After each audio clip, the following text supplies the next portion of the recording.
Fox 4 used the Freedom of Information Act to obtain Sheriff Mike Scott's swipe card records here at headquarters. Over the last year, it appears that he didn't show up much here. We tried to talk to Sheriff Scott, but he refused to answer our questions.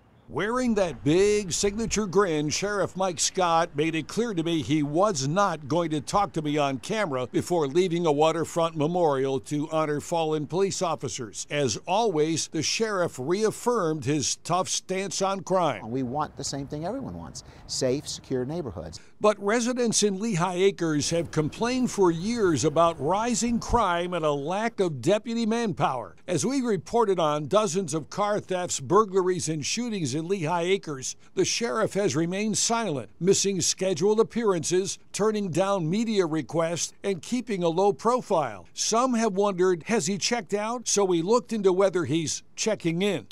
The swipe card documents reviewed by Fox 4 show Sheriff Mike Scott swiped in at headquarters in only half of all the weekdays in 2016. That means Mike Scott didn't swipe in for 131 weekdays. You heard it right, 131 days. There was one stretch in October where he didn't swipe in for 28 days in a row.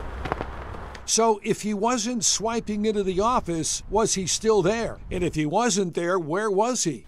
I wanted to ask those questions, so shortly after Sheriff Scott refused to talk to me last week, I sent him an email asking for an on-camera interview, to help us understand and clarify what we discovered on 17 pages of his swipe card records. Here is Sheriff Scott's email reply. I can't see the county from behind a desk. Consider this my final comment and have a great day. Mike.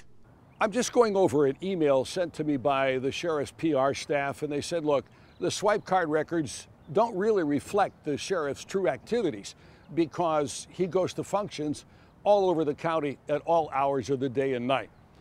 But again, the 131 days, we may never know whether or not he worked because the sheriff is not required to punch a time card. Alan Jennings, Fox 4 in your corner.